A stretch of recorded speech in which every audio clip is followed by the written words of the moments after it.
themselves. Now keep in mind, one of Team Liquid's core comps has been playing Sona Tahm Kench or Sona Taric. That sort of avenue is still there. Insta-lock Gragas, though, AP jungler grab for DAMWON. I like the Gragas pick here because Yasuo is such a powerful takeaway now. You know, it's not something that Team Liquid is really comfortable playing. Jensen can play Yasuo. I don't think that they would feel confident to take it without the Gragas themselves. So DAMWON very likely could be looking towards, you know, that Gragas Yasuo combo, incredibly powerful and such easy setup when you hit level 6. And whilst we expect ShowMaker to take the Yasuo in that matchup, we did see it once in play-ins go down to the bottom lane for Beryl and Nuclear. So they certainly have the flexibility in their comp. It's also one of the few compositions that if you get it together and get it rolling in a team fight sense, I think could hide a lot of the weaknesses of what maybe Nuclear and Beryl are feeling in this head-to-head matchup.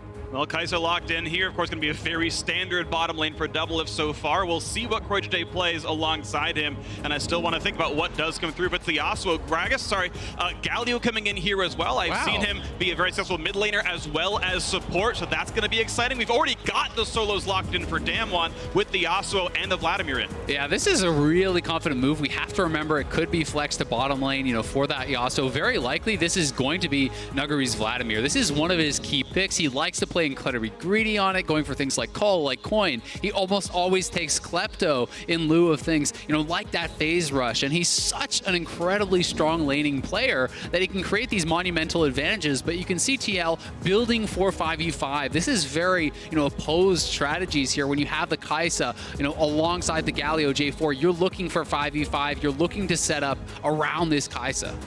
All right, well, time to see if DAMWON can remove the supports and arguably top laners that Team Liquid need to fill in this composition, as DAMWON themselves don't have a bottom lane just yet unless that flex comes through. Lee Sinban comes in case Gragas' support. Of course, that's flexible there as well, so a lot pulling at Team Liquid's pick and ban. Yeah, absolutely, and I think Liquid need to be really careful here because whilst we're mentioning they're building for their 5v5, you do not want to underestimate what a free farm Vladimir in the top lane. That's why I'm so surprised that they went for something like the Jarvan, obviously respecting the depth of Impact's champion pool right now, but I think that this is a little bit of a worry. If you don't get a good counter pick there in the top lane, Nuguri has shown so successfully how willing he is to just, you know, let this lane play out for farm.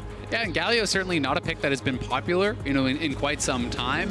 You know, I would kind of be expecting this to be support here for CoreJJ, but it is possible that it could be going mid lane, you know, for Jensen, or even theoretically up to that top lane, so we have to keep that in mind. But, you know, CoreJJ certainly was playing the Galio actually pretty heavily back at MSI, and this was one of their go-to picks and strategies alongside the Kaisa. The changes to Galio, however, do lend him for a solo lane. You know, the reduction of that mana cost means that you just have such good push in the priority, and I would like to see it go mid because so far they have a really good dive bottom comp. You know, if you're able to guarantee that priority in the mid lane, get that shove, you can really play towards DoubleLift, try and split that map versus Nuguri. That's what Loki did very successfully in their victory. And a key mechanic that got removed from the Galio was the W flash. You can't channel that and still flash, so the big sort of support pickup from that is gone. Aatrox locked in, of course, likely to be in the top lane. Can be tough against Vlad. Of course, your chain will still work, but we've seen Aatrox mid as well. And this was one of my worries coming in for Team Liquid. Was Impact going to fall back on a crutch top laner like Aatrox that has been gutted in terms of early game wave clear? It is so much harder to shove out that lane and keep yourself safe. That's the bottom lane right there, I think. All right, Alistar into the bottom lane as support. Of course, Gragas will still be the jungle. It makes that Lee Sin ban not as important, but you've got the ability to flex around the Yasuo, the Vladimir, and even the Veigar technically, and we'll see what the lane ends up being. I am expecting Veigar bot. This is something I have been seeing a fair bit in solo queue. Veigar, especially paired alongside something like the Alistar, sets up so incredibly well for the cage. You can go in with that engage, and it is going to be Galio support here, as I thought. And you know, this is something that they're going to have to be very careful about on that bottom side, because if you chain the combo from Alistar into a cage, that sets up so incredibly easy for someone like Gragas to come down. The only real way to escape that is having your flash up, so Team Liquid is going to have to play very cautiously on that bottom lane, or risk getting 100-0 between the Ignite and the Ultimate. And that makes the distortion from the LeBlanc going to be an incredibly risky late-game flanking tool as well, because if you do get caught out, I think there are actually a ton of tools right now for DAMWON to win a 5v5. And in a game where we expected them to go heavily towards a 1-3-1, not necessarily with such a good collapse, I think that so far the draft is heavily favoring the LCK lineup. It's definitely an exciting draft right here. As you're right, the Veigar is in the bottom lane, well past the time you can swap right there. No marksman here for DAMWON Gaming, bringing out the Veigar themselves and really hoping that the Gragas Yasuo can do a lot. ShowMaker, I want to highlight him, arguably the best mid laner in the LCK. This is a player, if you haven't been watching, it's time to watch him now. He's going to be a huge force for this squad. Their initial draft was for him. Gragas has 2 knockups on the kit. Alistar's got 2 knockups in the kit. They will set up ShowMaker's Yasuo. He's my player to watch right here, but Team Liquid's side, first thing they ever drafted was DoubleLift's Kaisa. Yeah, definitely.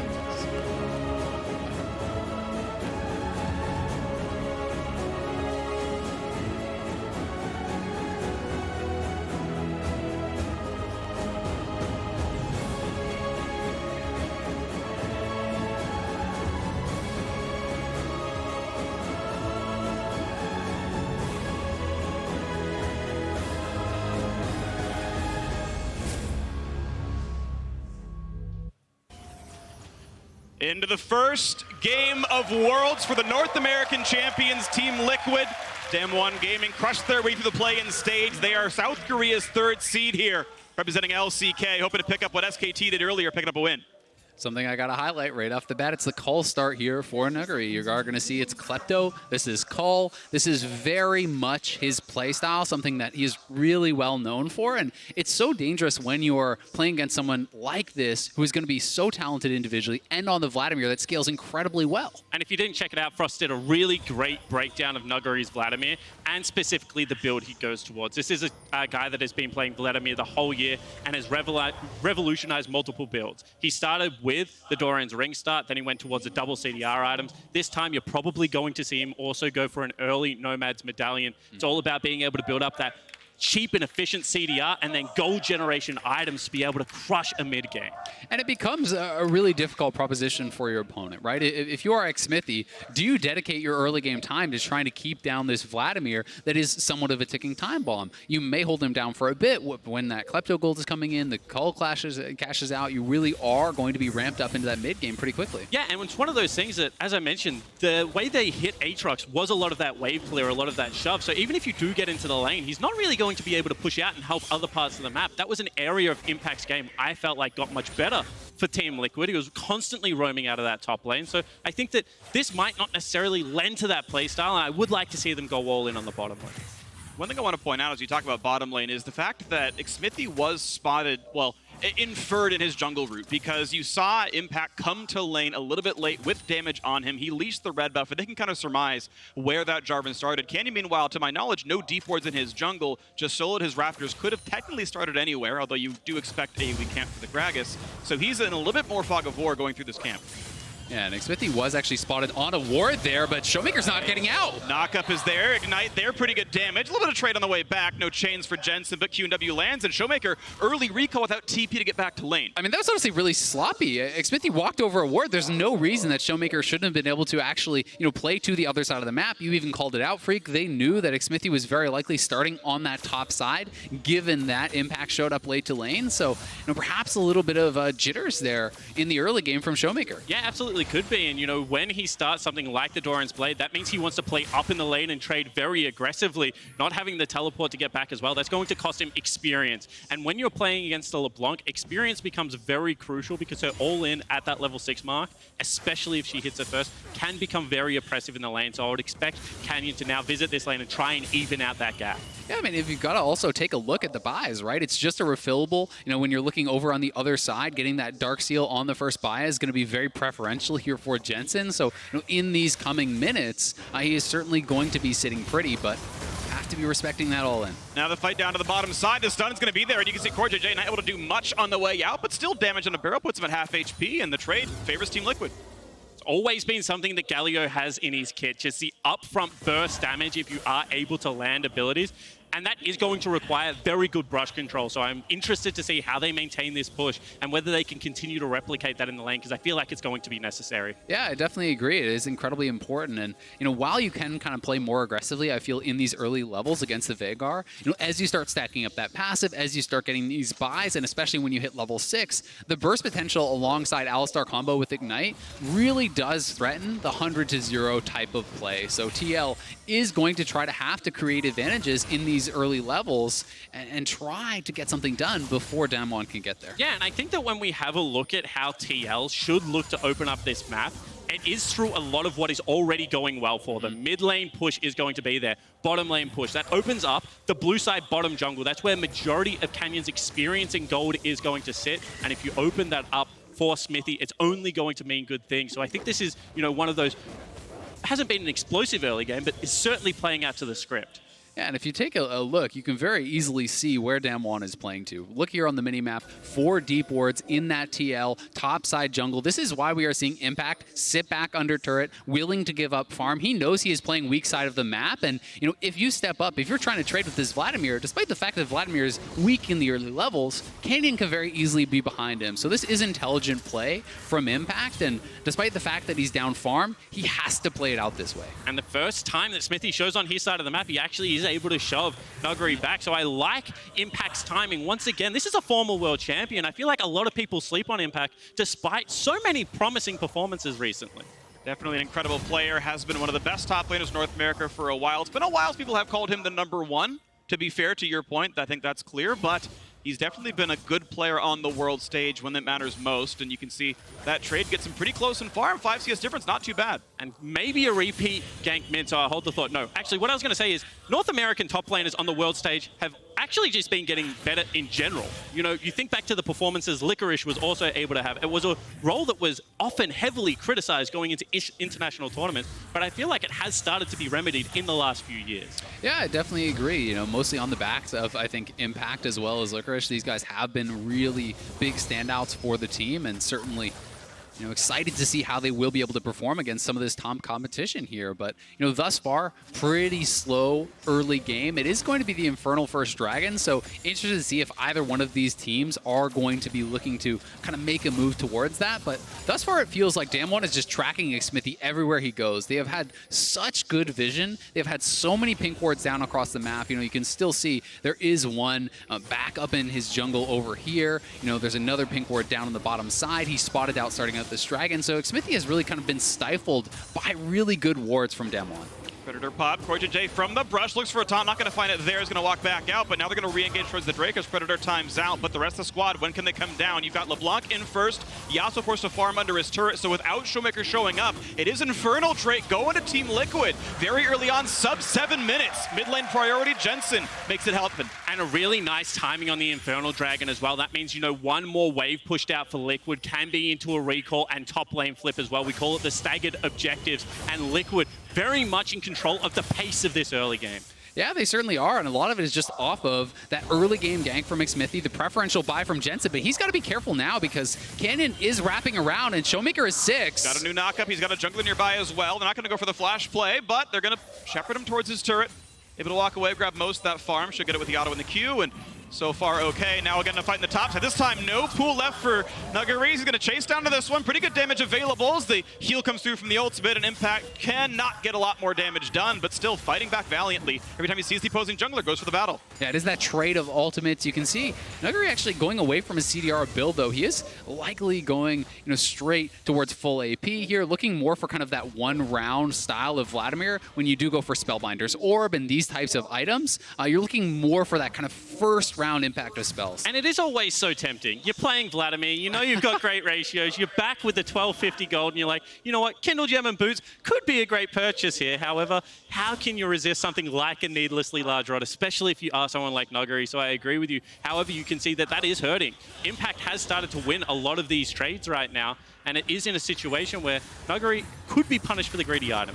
Well, again, knocked up, takes some damage. Once again, Pools gets away, so Impact wins an HP right there. Xmithie was just spotted by that deep control ward that Azael pointed out a little while ago, and so once again, the TL jungler is tracked. And despite all the things I've been saying about the nerf version of Aatrox, his teamfighting is still monstrous. I mean, this is a guy that if he's able to enter mid-game teamfights with the cleaver, with the Death Dance, he is very hard to peel, and this is a very short-range comp coming through from DAMWON, which Aatrox is going to have a field day in. He certainly can, but he's also got to be pretty careful about the crowd control that can come through, because there's a tremendous amount of burst on the side of DAMWON. And most of your tankiness is from that lifesteal. You've got to be able to get the damage out. And if you just get ignited and Veigar all comes through and you're just getting knocked down almost immediately, that becomes very difficult. But DAMWON thus far have been pretty content to just sit back, farm, scale up their champions, and use their vision very defensively. And this is very fair to the style of game that DAMWON do like to play. It is, hold the thought, Xmithie looking bottom lane. Gonna try for it, but a really nicely placed cage buys his base. There's the knockup, a lot of damage coming across.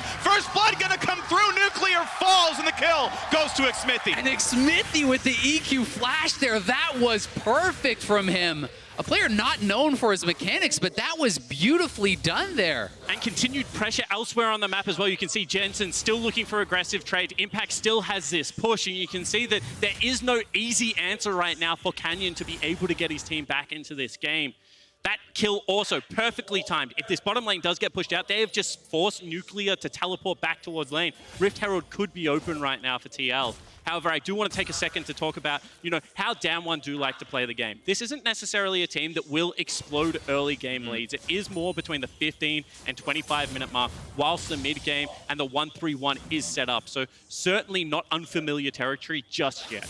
Yeah, definitely not. And I do think, even when you are getting to those later stages in the team fights, DoubleLift is going to have to play so incredibly safe to not just get one comboed by the likes of this Yasuo Gragas. If you're getting hit by that ultimate, anything from Veigar following that up, and you could easily be getting burst 100 to 0. Oh, an Impact makes the bluff happen. Nuguri knows if Impact flashes, he's dead. There's the old combo to the mid lane. Oh, Jensen is deleted. And finally, Jensen is punished for sticking his nose in ShowMaker's business. Repetitive, aggressive trades coming across, and Canyon finally catches him out. Yeah, that was really well executed. Finally able to pull off that Gragas Yasuo combo, and that is the danger that this type of composition really does provide, and gonna have to be cognizant of that really through all stages of the game. So here it is one more time, just ultimate over the wall there. Jensen not able to react in time, would have had to flash the cask to avoid that death, because once you get caught in the Yasuo ultimate, easy body slam flash from Canyon to clean that up. And a necessary burning of double summoner spells there as well. You need to guarantee that that is a one combo, because otherwise Xmithie can be there for the cleanup. Jensen is going to be very elusive. And I do think that TL might have missed a little bit of a trick here. Sure, it is another Infernal Dragon coming up, but I don't think you want to just straight up lane and keep the map as stable as they are right now going into a Vladimir Yasuo composition. I would like to see them try and upset this, make the map state a little bit more fluid. However, Impact is having a very good time. No flash, but he's able to get away from the pullback, and Nuguri's able to go back to safety. 3 CS till Cole is done. He'd love to recall once that's complete. And he's going to be healthy enough that he can probably get most of this farm out of the turret. The Drake has spawned this time around. Jensen tries to push back Beryl. And while I do certainly agree with you, Spawn, I think the tough part for TL is that DAMWON has just had such good vision, right? Xmithie certainly has been trying. I don't think he's been overly passive and just trying to power farm. He's been looking for a lot of ganks, but everything is warded out, and DAMWON has just done a remarkable job of that. And honestly, again, I have to kind of point to this ward. This has just been sitting there for the last 10 or so minutes. I mean, a little bit of an exaggeration, but a long time. Yep. And has constantly been spotting out Xmithie and making their moves very difficult to pull off. Now DoubleLift flash. Ult comes in, pulls in 2. Here comes Galio over the top as well. A single knockup. Here's the pull right back in, but Beryl's tanky. The re-engage explosive cast buys some time, but DoubleLift finds that first kill. Beryl still low. The flash knockup. Impact doing the shy impressions now is ShowMaker knocked up as well, trying to run away. The flash to follow. The taunt under the turret. They've got a lot of damage now, and the Leprechaun trying to stay alive. A turret trades one. A flash keeps Nuclear alive. Oh. ShowMaker blocks it. That was beautiful as the fight was so close. What a back and forward affair there between TL and DAMWON, but it should still be priority over this Dragon for the North American lineup. That fight should have nearly been a wipe. Yeah. And finally, TL dragged DAMWON out of those lanes. Yeah, ShowMaker and Nuclear really playing that well in the final moments to prevent it from just being a clean wipe there pretty much. But TL do still have the HP advantage, and that is double Infernal now to them. They are looking for this proactive play. Mind you, DoubleLift had already been pushed out, so it was a bit of a difficult entrance. Xmithie starts it off alongside CoreJJ. DoubleLift has to use the ultimate to re-enter, which meant he couldn't actually chase down to finish off some of these later kills. And the re-engage here was prevented by the Veigar cage. Remember, you can no longer dash through this, so it costs seconds that were necessary for the cleanup kills. This is what we were mentioning about ShowMaker as well. Watch as he comes back in front of his AD carry player there and will be able to prevent another kill going over. Another crucial point of that fight was Nuguri could not join in. His recall was a lot later than Impact. He was pushed under his turret. Once the TP came through, the squad had already pushed behind him, so we got nothing done there. Yeah, certainly the case. 2 kills, also going over to DoubleLift, a big deal there for TL, pushing him forward in this game. You can see he's already considering some defensive items, picked up the Null, knowing the potential of this Gragas, the Veigar, as well as the Vladimir, to just kind of cleanly knocking him out. So may have to sidestep and for something like the lines of a Hex Drinker before he can go into the rest of his damage. Yeah, certainly could be the case, and I do want to point out that DAMWON are still trying to force the pace. Ooh, Jensen able to juke away from that one, not tagged by Beryl's knockup combo. 3k health on this Herald right now as we wait to see if this gets pushed down again. A chain towards Beryl, decent damage there. The eye is open. Smite comes through for Canyon, nicely done. I don't know if TL can shepherd this though. They're gonna let Beryl take this one. No, not just yet. Impact coming through as well. This could be another team fight right now. The knockup are in though. Look at the damage output. Zonia's buys a few seconds. ShowMaker a bit low, still running around. Xmithie almost dead, but the knockup makes ShowMaker go down 1-0. Impact will be traded off as Hemo plagued with a lot of damage. So now the 4v4, the Smite comes in. Body slam, auto attack. That's gonna do it. Canyon picks up the second kill of the fight. This one goes DAMWON's way. Yeah, this is certainly in DAMWON's favor. They're grabbing the steal. Canyon with a great smite to take away that Rift Herald is the big difference in this fight. And when Impact looked to enter, he was completely shut down by that Veigar cage. His first QE actually got him stunned, and now DAMWON can look for this mid lane turret. It should be theirs. Likely. It's not going to be any more plates, of course. We're past 14 minutes, but still 150 gold bounty for first turret. There's the charge in, and the champion's still waiting around. This is certainly going to be the turret falling.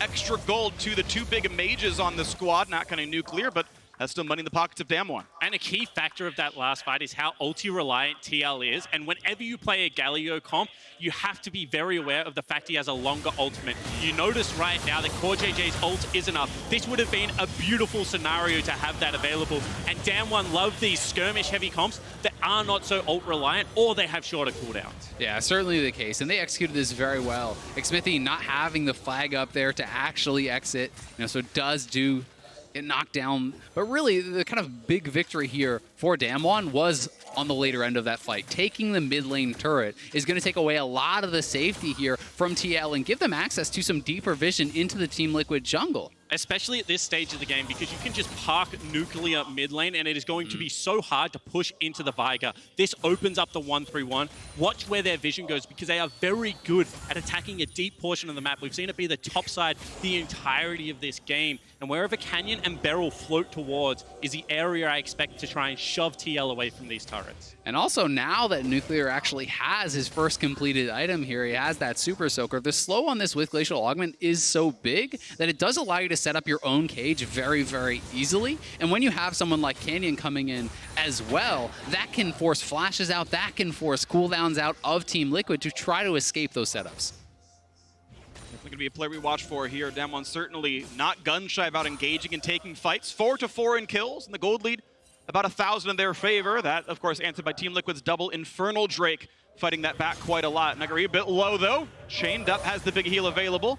Uses that through the Ignite, but this could still be a TL dive. Now, the Sanguine Pool is available as he charges up. Doesn't find anyone to fight just yet. That's just health missing now, and that's going to be the chain. That's going to be damage. Wait, there's the kill finally coming through. Jensen grabs that one. Easy enough dive, 4v0 essentially. And it's not every day after mid lane turret goes down that you're able to gain push over that area and stay for a wave and a half to just wait and dive out Nuguri. Sure, they are trading objectives on the other side of the map, but you can see Impact did the right thing. He floats into mid lane. He collects the additional wave. So this is TL coming out with an extra kill, but also extra CS advantage. Yeah, exactly. It is that turret trade. They go positive 1 kill. They slow down the Vladimir here a little bit, so certainly a nice play for Team Liquid.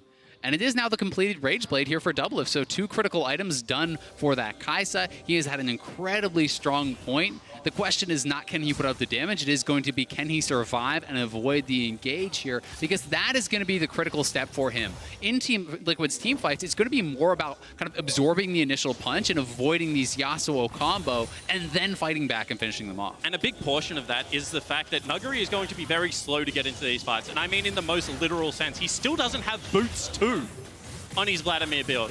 That is normally a rush item.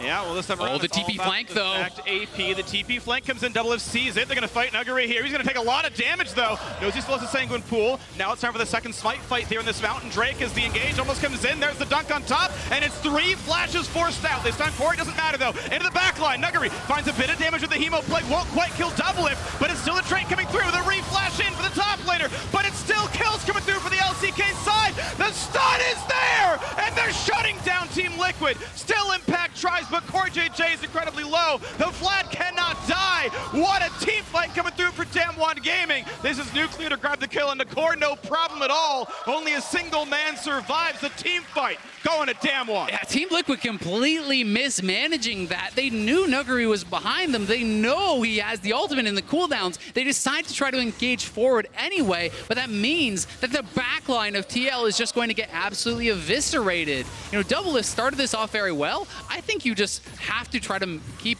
better eyes on Nuguri here, because as they go for the engage, look at all the damage he's able to get on. His Q is already empowered off of the Gromp. The flash in, DoubleLift is now out of the fight. Yeah, absolutely. You see the value of Veigar at the end of this as well. Cage about to go down, and DoubleLift just flies into the edge of it. That's just game over as far as this team fight is concerned. They have to be much more aware of where Nuclear is going to be with the utility, and Nuguri's damage is going to be the highlight. Yeah, it certainly is. And that cage will interrupt you mid-ultimate. That will stop you in your track. So DoubleLift has to be, pretty damn careful about that. Every single player on Team Liquid has a spell that is interrupted by the Veigar cage. Event Horizon works against all 5 of those characters. It's been very powerful so far. Good damage output, second only to the farming Vladimir, and the CC super in there as well. So 2,500 gold is the DAMWON Gaming lead. Still, that's answered by the Drakes that TL have, but it still feels like it's going the way of the Koreans. And now this is the stage of the game you need to be able to weather the storm. This is going to be Void Staff completed. 2 items for the Gragas. You can see the stopwatch, Zhonya's there for Nuclear as well.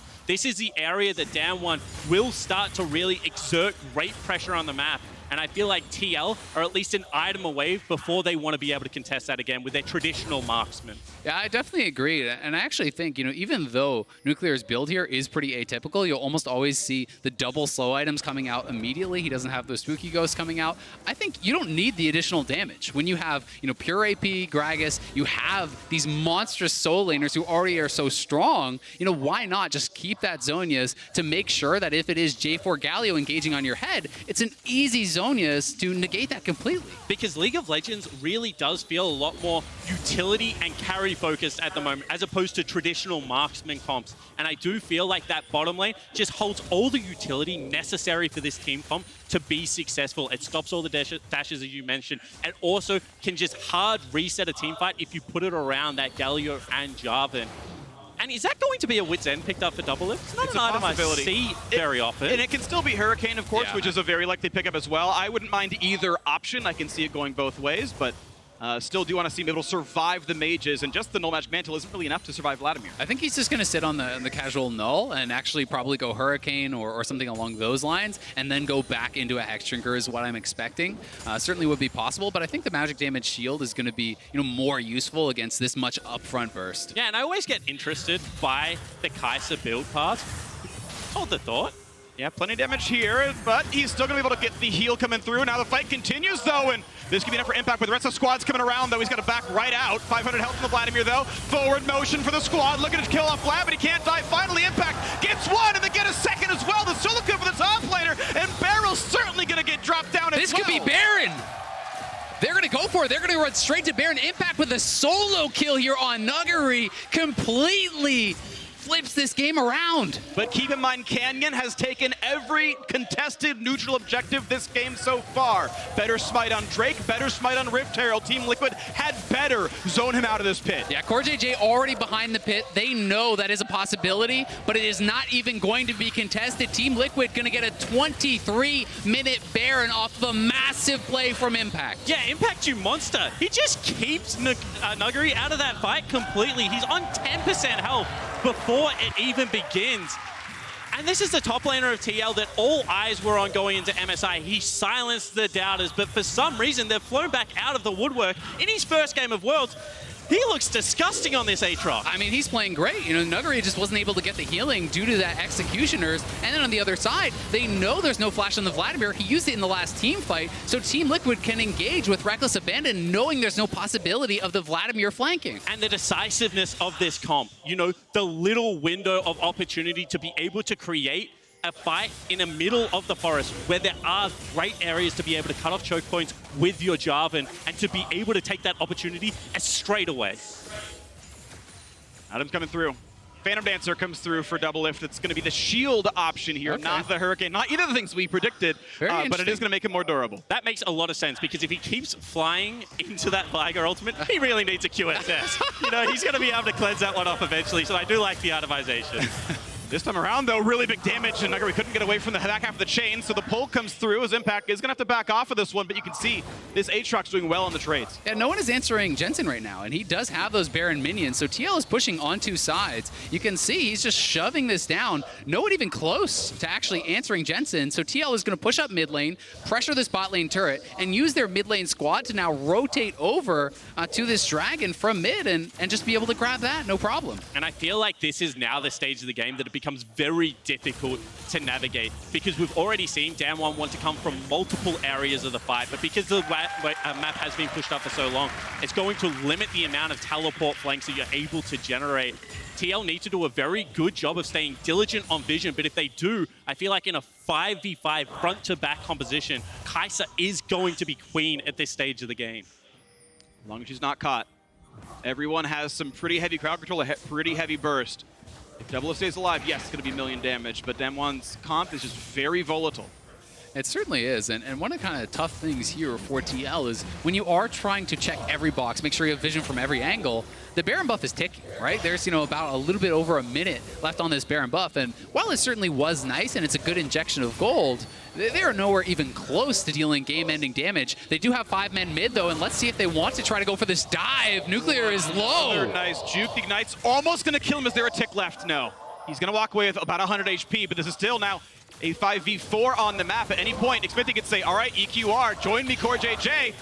Yeah, Jensen is pretty much out of mana, though, so I don't think TL can actually look to force here. They are just going to try to zone and extend the gold lead. Yeah, and I like that call because you don't want to pay back all the hard work that you've just picked up. You won one team fight, you've now got the lead back in your favor, and there is another Infernal Dragon spawning. Keep them on map, keep the map static for now, get your recall in and set up well around that objective. That's going to set up a very powerful Elder Dragon and give this lineup multiple win conditions to play towards. Exactly. If TL has to play neutral objectives, this Drake could not be better timed. Hold the throne, almost a knockout of DoubleLift. Not sure if they would have followed that one, but it's going to spawn just after 30 minutes, meaning Elder spawns just about 35. It'll be pretty perfect timing there. So if TL needs to play a safe neutral game, that's in the cards for him. And it is going to be the QSS buy here for DoubleLift. You can see pretty significant gold advantage, you know, for him there over Nuclear. And Team Liquid's certainly looking good thus far, but DAMWON very far from out of this game. They always have the potential, you know, with a comp like this to absolutely erase one of the carries at the start of the fight, and then the gold lead means nothing, the Infernals mean nothing. And Team Liquid is going to have to do such a good job, not only of having their own vision down, but actually sweeping out flank wards, sweeping out TP wards, like we saw destroy them at that previous Dragon fight. Yeah, and I think that they would have loved their recall to be slightly later, because 2.5 minutes to hold complete control of the map is a very difficult task. So you can see instead they're trying to pinch the side lane, they're trying to control the forest and maybe prevent that easy access into this part of the map. This is the exact area we saw TL win the last team fight. See if they can force another one here. Looking to move forward, looking to take over this jungle yet again. They've got the gold lead and the Drake lead, 2,500 in Team Liquid's favor. A little bit of poke towards Beryl, doesn't quite find him yet, but they're trying to get rid of some wards. Yeah, again, buying some time for that bottom lane wave. It is Jensen kind of just being sent off. They're keeping the rest of the 4-man squad together, and they're trying to force someone to answer this wave before TL look to do anything aggressive elsewhere. And with Nuguri showing up, TL may try to posture a little bit more And this is where discipline comes into League of Legends. The willingness to just sit and deny resources. This is a quarter of the jungle that Canyon no longer has access to. This is golden resources being starved out, and Vision is the primary game that is being denied right now. When you're sitting underneath your turrets, all of the keys to being able to prepare that successful fight are being denied. And this is what a veteran lineup will do on the world stage against a young lineup. They'll frustrate you. They'll make you play impatient. They want DAMWON to just run at them right now because they know that that is a winning team fight for Liquid. And in about 45 seconds, run at them is probably going to happen here. The Baron spawns well before the Drake does, so if they play it quickly, there's no trade in the cards. Almost a knock up at a Canyon. Xmithie looked for the play. They didn't find it quite yet. No collapse, but it's still pressure. And once again, trigger discipline. You know what objective you're fighting over. Don't run in. Don't fight over nothing right now. You have the key to be able to pull them out of this base. And these guys know how close this group is, how competitive this group is. Every win really can be the difference between going home at group stages or making it out. So getting every single one of these, making sure with your setups, making sure that you have the perfect execution and you're not making those errors is so important. And Jensen getting a big pick like that would be huge for their Baron chances. For now, he's going to push Canyon back, and he is having the Baron spawn, so we'll see if TL want to try to make any risky moves and start something up. They nearly chunked him to half. They don't know if he's recalling. They're going in. They're instead going for the fight. A nice pulverize, though. Pulls off the aftershock. He's going to stay healthy, and Xmithie going to be forced out, but still, Jensen wants some poke, finds it. They see Canyon still around, still at half HP. Yeah, this is just a beautiful setup, right? It's actually better to have a 4v4 if you are TL. If Impact and Nuguri stay out of the fight, TL should not lose this fight. Jensen can look to poke, can look to try to push them down and create opportunities where TL can actually start up the Baron and TPing over to it. Scimitar done for DoubleLift. He recalled to finish the item, then TP'd right back in. They're trying to make the big play.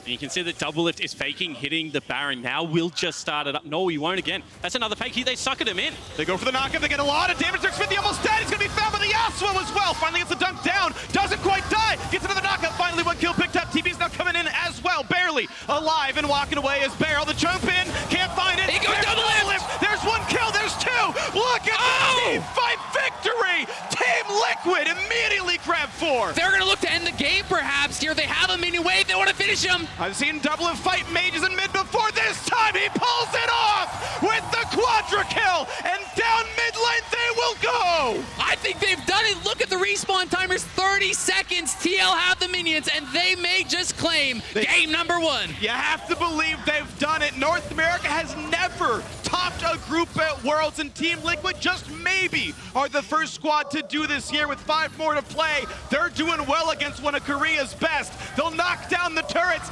They will knock down the Nexus, and Team Liquid will grab the first win for North America at Worlds.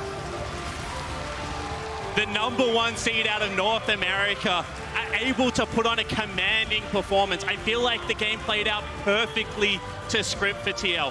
One hiccup.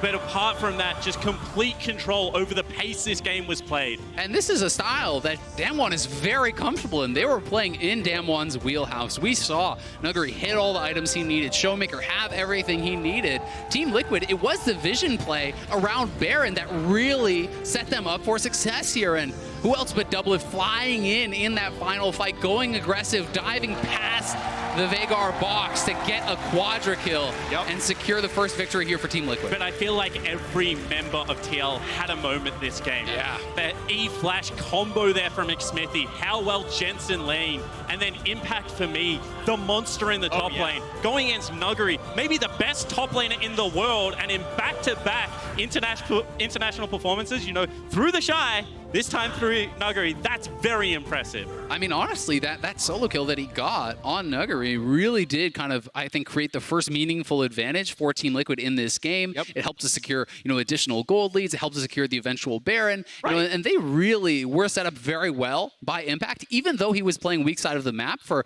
most of the early game. Yeah, didn't get any help at all from what I can remember. But to your point, that solo kill was part of the team fight 3-for-0 that turned into the Baron, that turned into a 3,500 gold Baron power play, which TL said, okay, with this lead, we simply play for Baron number 2. And that play absolutely won the game. So that little piece of it just snowballed into everything. And I've had so many conversations with Jat this Worlds about how it's not how quickly you close out a game, but with the control you do. That